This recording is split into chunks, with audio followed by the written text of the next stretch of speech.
Grabe po ang tigas ng panga ni Marcos, mga kababayan. Ang kapal ng muka. Hindi na nahiya, mga kababayan, matapos ang ikanta ni Saldico na noong 2025 national budget, meron di umano siyang 100 billion insertion. Aba, hindi pa ho nakontento itong Singagba, mga kababayan. 2026 national budget, may panibago na naman pong 100 billion insertion si Bongbong Marcos, mga kababayan. Ayon po ito kay Attorney Harry Roque. O ito ho ang video. Panoorin ho natin, mga kababayan. Maliban po dito sa pasabog ng panibagong 100 billion na insertion ni Marcos, aba, kayo na lamang po ang humusga, mga kababayan, dito sa napakagandang katanungan niya po para sa ating lahat. Okay, pero bago ko po simulan itong video, mga kababayan, pagkikisuyo lang po sa mga hindi pa po nakasubscribe. Baka naman at click na rin po ang notification bell para updated kayo sa lahat ng upload at huwag niyo pong kalimutan paki-like at share po nitong video na ito, mga kababayan, para malaman po ng ating mga kababayan kung gaano po kakapal ang mukha ni Marcos, mga kababayan. Hindi na nahiya, panibagong 100 billion insertion na naman. O eto na ho, panoorin na po natin. Pagtugma-tugmain natin ang mga pangyayari. Hindi ba sinabi ni Zaldico na ang Marcos Bangag ay sinabihan siya na mag-insert ng 100 billion last minute? At nagsulat nga si Zaldico na hindi po pwede yan. Kasi saan mo kukunin yung 100 billion kung hindi mo babawasan yung ibang mga proyekto? Diyan daw nagsimulang nagalit ang Marcos Jr. kay Zaldico. Alam ngayon ni Yusek Cabral kung ano yung mga proyekto totaling 100 billion na isiningit ni Marcos Jr. Wala na pong ibang nakakaalam dyan kung hindi si Yusek Cabral lang. Diretso po yan from Malacanang to Yusek Cabral. Ito pa po ang talagang nakakagalit. Alam nyo ba na itong 2026 budget hindi pa nalalagdaan, nagpasok na naman ang Marcos Jr. ng 100 billion insertion. At sa 100 billion ng mga proyektong yan, tanging si Yusek Cabral lamang at si Bangag Jr. ang nakakaalam kung ano-ano yung mga proyektong yan. Bakit ba ho importante na malaman ni Yusek Cabral kung sino talagang proponent? Diyan po kasi nag-aaway-away ang senatong, ang congressman at ang Malacanang. Siyempre, mag-aaway-away sila dahil sasabihin nila, proyekto ko to. At kung sino ang pwedeng mag-angkin ng proyekto, sa kanila pupunta yung tongpats. Ganun po yun. Ang pinag-aawayan, pera. Baling wala na po ang kredito. In fairness, kakaunti na lang yung EPA na this is a project of Congressman so-and-so. Ang importante ngayon, kwarta-kwarta lang. Kaya, yung 100 billion ni Bangag na ipinasok na naman niya sa 2026 budget, wala na pong nakakaalam kung ano yung mga proyektong yan, kung hindi si Yusek Cabral lamang at ang Marcos Jr. Siguro, mag-aaway-away ngayon sila. Dahil wala na si Yusek Cabral at hindi naman siguro ipapasabi ni Marcos Bangag Jr. na sa kanya yung proyekto, mag-aaway-away sila para sa SOP. Ang mangyari dyan, yung mga kontratista nila maglalabanan at harinawa sana makakuha ng pinakamababang presyo ang taong bayan na magbabayad ng proyekto. Dahil lamang hindi alam kung sino pupunta, kanino pupunta ang SOP, ngayong wala na si Yusek Cabral. So mga kaibigan, isipin nyo yan. Kung si Yusek Cabral lang ang may alam, bukod kay Marcos Jr., kung ano-ano yung 100 bilyong mga proyekto na ipinasok nila noong 2025 at yung 100 billion na ipinasok na naman ng 2026, sino kaya ang gustong magpatahimik kay Yusek Cabral? Wala akong sinasabi. Hindi ko pinagbibintangan si Bangag Jr. Bahala na kayong magkaroon ng sarili niyong konklusyon. Pero alam ko naman matatalino kayo. Kung merong may itinatago at kung yung tinatago, mabubuking ni Yusek Cadral kapag siya'y napilitang magsalita, alam nyo na kung sino ang gustong magpatahimik kay Yusek Cabral. Yung pinakadulo ang nagdala ron, mga kababayan, yung katanungan ni Attorney Harry Roque, no? Sino kaya ang maaaring magpatahimik kay Yusek Cabral? Pero mamaya na po natin pag-usapan yan, mga kababayan, ha? Dito humura tayo sa panibagong 100 billion na insertion ni Marcos. Kung merong insertion, si Bongbong, mga kababayan, mawawalan ba ng insertion si Romualdez at si Sandro Marcos, mga kababayan? Kung 100 billion kay Marcos, siyempre kay Sandro, tulad ng dati pa rin yan. Nasa 50 billion pa rin yan insertion. Kay Romualdez, mga kababayan, baka mas malaki pa po kaysa kay Marcos o di kaya, mas mababa ng kaunti sa insertion ni Marcos, mga kababayan. Saan na naman nila gagamitin yan? Ha? Sa walang katuturang proyekto na naman nila, mga kababayan. Kung meron silang mga proyekto, pero hindi naman po natin nakikita. Di ba? Wala nga silang natulungan ng mga kababayan natin na mga hirap sa buhay. Kahit naman lang sana, mga kababayan, sa pagbayad ng ospital ng ating mga kababayan na mayroong mga karamdaman o di kaya mga mahal sa buhay nilang mayroong karamdaman, kahit yun naman lang sana, wala rin naman tayo nababalitaan. Pero ang OBP, mga kababayan, kapraso lang po ang budget at hindi pa insertion. Talagang pinirmahan ng Kongreso, pinirmahan ng Senado, itong 800 mahigit milyon lang, 800 mahigit milyon lang na budget sa OBP na gagamit ng tama. Napakarami nating mga kababayan ang nakikinabang, lalong-lalo na sa boreal at saka sa mga bill sa ospital. Pero kung Marcos, meron ba? Wala ho tayong nababalita ang gayaan, mga kababayan. Kundi maaaring lahat sa bulsa lang po nila, mga kababayan, na pupunta. Hindi po pinakikinabangan ng ating mga kababayan. Ganyan po sila. Gumawa ng pera, mga kababayan. No?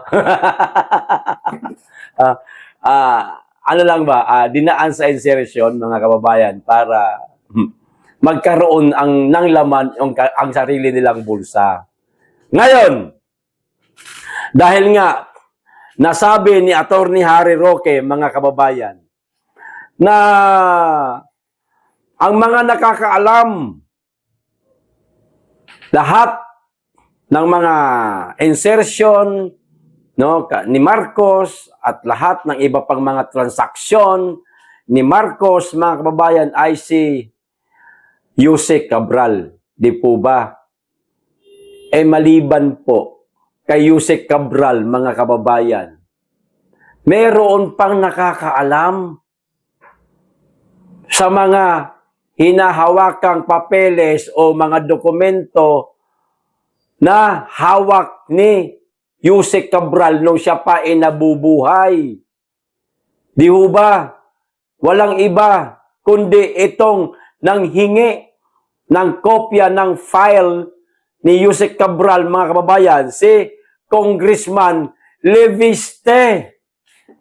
Dahil siya ngayon, mga kababayan, ang may alam o may alas na aniya po, magtatapos na po ang mga investigasyon dito sa mga maanumalyang flood control project, oras na nailabas sana ito ni Cabral, siya ngayon ang kakalampagin natin, mga kababayan. Hihilingin natin dito kay Congressman Leviste na siya na lang ang maglakas loob, magsiwalat ng mga file na hawak niya na mula po mismo kinuha niya sa file ni Jose Cabral at pinayagan ito ng DPWH, mga kababayan. Patunay, ito ho, simulan natin sa pinakaunang na-post ni Congressman Leandro Ligarda Leviste, mga kababayan. O, ito sabi niya, may listahan sa computer ni Yumaong Jose Cabral ng lahat ng proponents ng DPWH insertion. Kasama dyan kay Marcos, kasama dyan kay Sandro, at maaaring kasama rin dyan kay Martin Romualdez. About insertion ito. Mga proponents, listahan.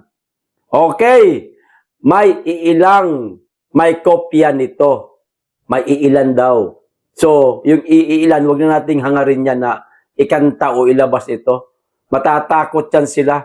Ito, may lakas na loob, may tapang tong bata na to, si Leviste. Bagamat meron ngang iilan na may kopya, pero wag na yun. Dito na lang tayo tumutok. Oh, kung lumabas lang ito, tapos na ang mga investigasyon. Yan. Di po ba? Tandaan po natin yan, ha? Sinabi ni Congressman Leviste, kung tapos na daw sana ang investigasyon kung mailalabas po ito, mga kababayan. Okay, tuloy natin yung basa. Bakit karapat dapat natin siyang kalampagin o katukin, humiling sa kanya na siya na lang ang maglabas ng mga listahan na ito. O, kung sino-sino man itong mga mayroong mga insertion. O, ito pa. Pangalawa, ang file ni Jose Cabral ay inaprubahan ng DPWH na ibigay sa akin noong September 4. Ipinakita ko ito sa ICI noong November 18 at 19 at sa Ombudsman noong November 26. May kopya rin nito o may kopya rin ang DPWH nito. Yung kopya sa DPWH, mahihirapan tayong hilingin sa DPWH na sila ang maglabas. Hindi ho nila malamang ilalabas yan, mga kababayan. Kasi sa pool dyan si Marcos pwede silang, mayayari, mabalikan sila ni Marcos kapag sila naglabas. No? Kaya wala tayong ibang kakatukin, mga kababayan, si Congressman Leviste. Sisimulan po natin ngayon. Bigyan natin to ng 1 linggo. Ewan ko lang kung hindi tayo mapansin ni Congressman Leandro, mga kababayan, na ninanais natin na siya na lang ang maglabas. Kasi dito po sa huling babasahin ko, mga kababayan, isa pa ho ito no? Mas masakit po ito, mga kababayan, para po sa pamilyang Cabral o pamilya Cabral. O, sinabi niya ho kasi dito, maliwanag ibinigay sa kanya noong September 4, ipinakita niya ito sa Ombudsman, 2 beses, Nobyembre 18 at saka 19. Tapos, sa DPWH din, meron pa silang kopya. Di ho ba, mga kababayan? At pinayagan di umano siya ng DPWH na humingi ng kopya. Wala na po tayong iba pang hahanapin pa ng mga personalidad, mga kababayan, para magsiwalat nitong mga listahan ng mga proponents patungkol po dito sa DPWH insertion, kundi si Congressman Leandro Leviste lang. Ngayon, mananawagan tayo. Sir, Congressman Leandro Leviste, parehas po ang ipinaglalaban natin, sir. Hindi po tayo magkalaban ng paniniwala at ipinaglalaban. Parehas lang po tayo na maisiwalat na kung sino talaga ang mastermind nitong napakalalang anomalya sa flood control project. At itong sinabi po ninyo, sir, na listahan ng mga proponents, DPWH insertion, patunay po sa sinabi ni Attorney Harry Roque na mayroon na namang panibagong insertion si Marcos na nagkakahalaga ng 100 billion pesos baka pwede nyo pong ilabas yan, sir. Yung mga files na hawak po ninyo na nagmula po mismo kay Yusek Cabral, baka naman, sir. Ilabas nyo naman po, sir. Alam po namin na meron kayong tapang, meron kayong talino, nasa tama ang ipinaglalaban ho ninyo. Subukan nyo pong ilabas, sir, para malaman po naming lahat kung sino-sino pa po itong mga nakalista na merong limpak-limpak na salaping insertion. Maawa po kayo sa mga kababayan natin. Tulong na rin po ito sa ating bayan, Sir Congressman Leandro Leviste. Humihiling po kami sa iyo ngayon na sana kayo na lang po ang magsiwalat itong mga files na hawak ko ninyo. Total na sabi naman po ninyo, sir, na kung nailabas lang sana yung mga hawak ni Yusek Cabral, abay tapos na ang mga investigasyon. Ngayon po natin tapusin ang mga investigasyon, sir. Kayo na po ang maglabas. Total, nasa inyo naman na ang files ni Yusek Cabral. Kayo na lang po ang maging instrumento para matapos na po ito. At masukol na at matumbok na kung sino talaga ang mastermind. Yan ang pinakamahalaga, sir. Sana po, pagbigyan nyo po kaming mga nasa baba na nakaantabay dito sa napakalalang korupsyon na nangyayari sa ating bansa, lalong-lalo na sa mga insertion, sa gagawin nyo po. Sana gawin nyo po, sir. Parang awa nyo na po. Nagmamakaawa na po kami sa inyo.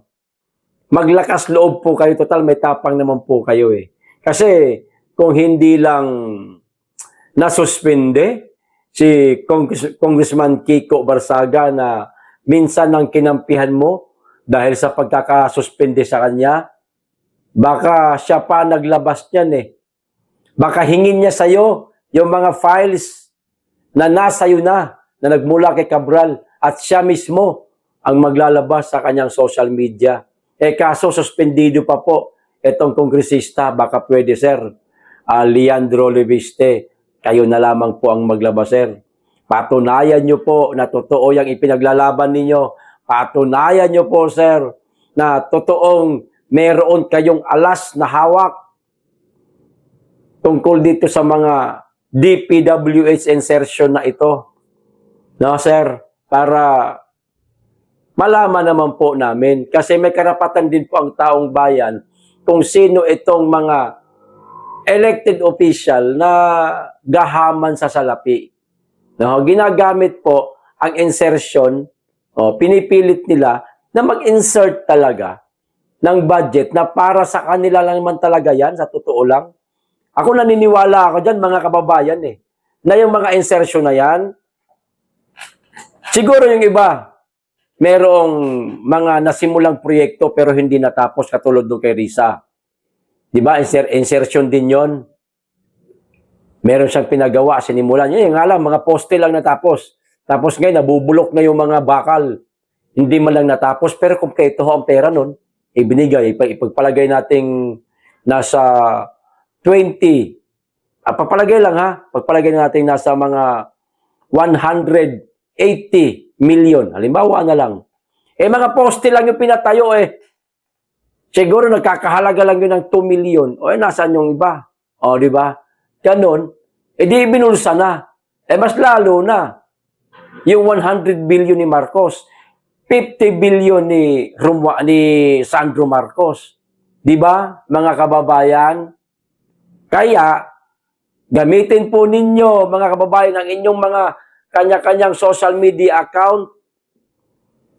Katukin po natin ang tanggapan ni Congressman Leandro Leviste dahil siya na lamang po ang natatanging merong hawak ngayon ng mga file ni Yusek Cabral na hinihingi sa kanya. Di umano pa nga, mga kababayan kaliwaan daw ang mangyayari eto, basahin ko. Kaliwaan ha. Sinabihan ang mga anak ni Yumaong Yusek Cabral na hindi ilalabas ang bangkay ng kanilang ina hanggat hindi nila isinusuko ang cellphone nito. Ito ay kahit wala pang kasong naisampa laban sa kanya sa alinmang hukuman. Kasi ganito yan. Kapag ang isang tao nasampahan na po ng kaso, pwede na pong kuhanin yung kanyang mga gadget. Kasama po yan sa investigasyon, mga kababayan. Hindi pa naman po nasasampahan ng kaso saan mang hukuman si Cabral, meron na pong iilan na nagnanais na kuhanin ang kanyang mga cellphone, ang kanyang mga gadget. Di bagay labag ito sa batas, mga kababayan? Kapalit ito, mga kababayan, sa bangkay ng ni Yusek Cabral, ibibigay sa pamilya, kukunin yung cellphone. Pero pag hindi ganun ang nangyari, walang bangkay ni Yusek Cabral na makakarating sa pamilya niya. Hanggat hindi niya ibinibigay yung mga gadget ni Yusek Cabral. Kita nyo na, mga kababayan, gaano kahalaga yan? O yung ibang mga files, na kay Congressman Leandro na. Tama lang po, nakatukin natin ang tanggapan ni Congressman Leandro. Nasa devices niya ang listahan ng mga proponents ng DPWH insertion na ngayon ay maaaring nasa kamay na po ni Congressman Leandro dahil sa kanya po mismo nanggaling na pinayagan di umano ng DPWH na humingi ng kopya si Congressman Leandro mula sa mga files ni Yusek Cabral. Baka pati yung mga phone na ito, itong DPWH insertion na ito, maaaring nasa kamay na ngayon ni Congressman Leandro, mga kababayan. Kalampagin po natin itong tanggapan ni Congressman Leandro. Sana ipresenta niya sa tao. Ipakita niya. Total na ipakita niya na di umano sa ombudsman at saka sa ICI mga kababayan maano bang ipakita niya na rin sa ating lahat. Meron po tayong karapatan na makita yan. Bakit? Unang-una, taxpayer din po tayo mga kababayan. Mamamayan din po tayo ng Pilipinas. Di hamak na mas marami ho tayong mga taxpayer kaysa sa mga nasa tanggapan ng ICI, nasa tanggapan ng ombudsman na ipinakita niya yung mga files na nakuha niya kay Cabral. Dapat ipakita niya rin sa atin. Congressman Leandro, na ipakita niyo na po sa ombudsman at saka sa ICI, itong dalawang investigative body na ito. Ipakita niyo rin po sana sa taong bayan. Karapatan po namin yan. Uulitin ko po, sir, hindi tayo magkalaban. Parehas po ang ipinaglalaban natin.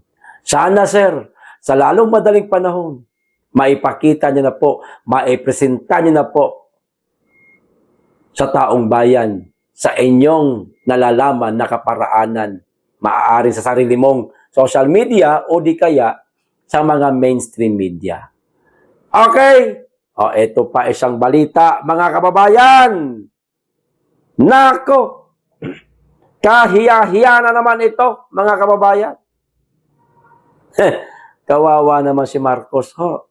Kaya pala hindi nakakapagtaka na bumaba ang approval at saka trust rating niya. Di hamak na mas mataas pa rin ang pangalawang pangulo. Eto ho. Halos kalahati ng mga Pinoy ang naniniwalang mahina ang kalagayan ng bansa ayon sa pahayag 2025 end of the year survey ng Publicos Asia. Sa survey na ginawa noong Desyembre 7 hanggang August 2025 at nilahukan ng 1,500 rehistradong botante sa bansa, 49% po mga kababayan ang nagsabing mahina ang kalagayan ng bansa, habang 31% naman po lamang ang nagsasabing nasa tamang direksyon.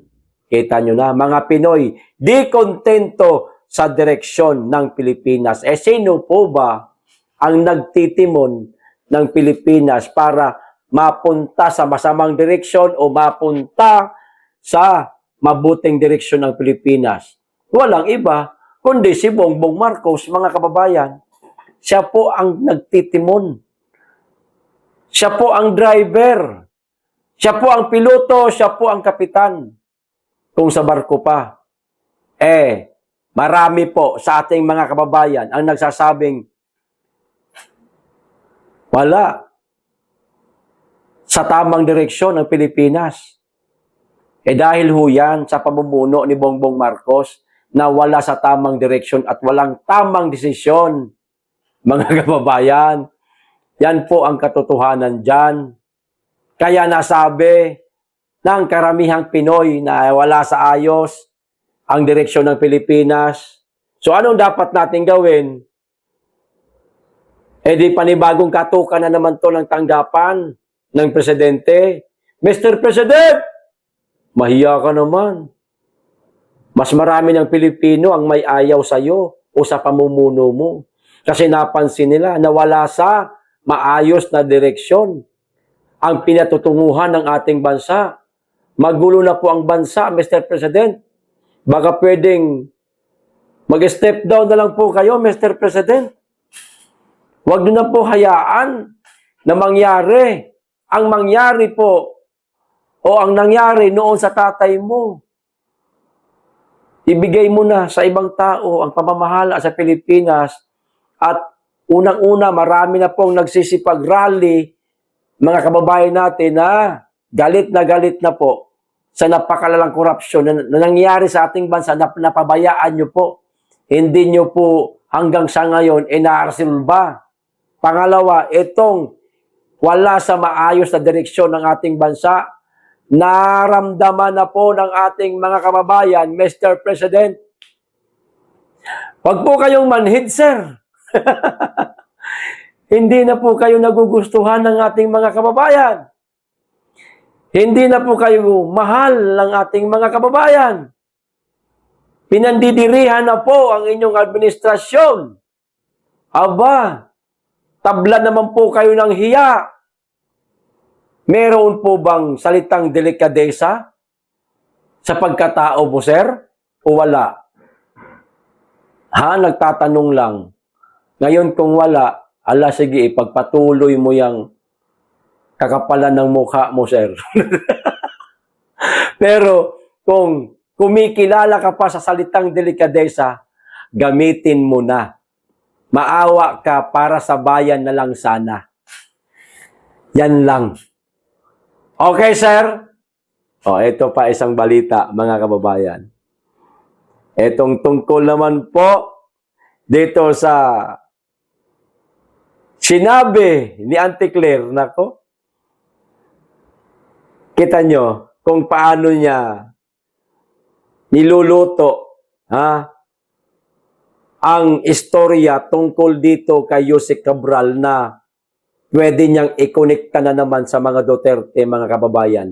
Siguradong ito na naman ang sasakyan ng mga trolls at ng mga bangag vlogger. Ito sabi niya, lahat ng anggulo, ayan lahat ng anggulo, pag-aaralan natin, Malacanang, posibleng sangkot ang kampo ni BP Sara sa pagkamatay ni Yusek Cabral. Kita nyo na? Lahat pati ng anggulo, mga kababayan, pag-aaralan daw nila, iko-connecta na naman po nila, mga kababayan, sa mga Duterte at kay BP Inday Sara. Naunsa na ito, oy. Naglabas ng matapang at prangkang pahayag ang Malacanang kaugnay ng pagkamatay ni dating DPWH Undersecretary Catalina Cabral matapos ihayag na isa sa mga tinitignang anggulo ay ang posibleng pagkakasangkot ng kampo ni BP Sara Duterte ayon kay Claire Castro, tagapagsalita ng Malacanang, hindi sila magbubulag-bulagan at lahat na anggulo ay sisilipin gaano man ito sensitibo, mga kababayan. Pinag-aaralan namin ang lahat ng anggulo. Walang exempted, walang ligtas, kahit BP ka man. Ayon yan kay Atty. Claire Castro, mga kababayan. Diyan na lang po. Medyo mahaba-haba pa po itong babasahin po. Pero hanggang dito lang po. Kita nyo na? Paano kaya nila gagawin na maikokonekta po nila kay BP Inday Sara itong pagkamatay ni Yusek Cabral na meron ng pahayag si Atty. Harry Roque na nagmula po malamang sa kanyang insider na ang katanungan po kanina ni Atty. Harry Roque ay sino di umano ang maaaring magpagurgor kay Yusek Cabral. 'Di ba? Yan ang tanong niya. 'Di ba? Sino ang maaaring magpapatay kay Yusek Cabral?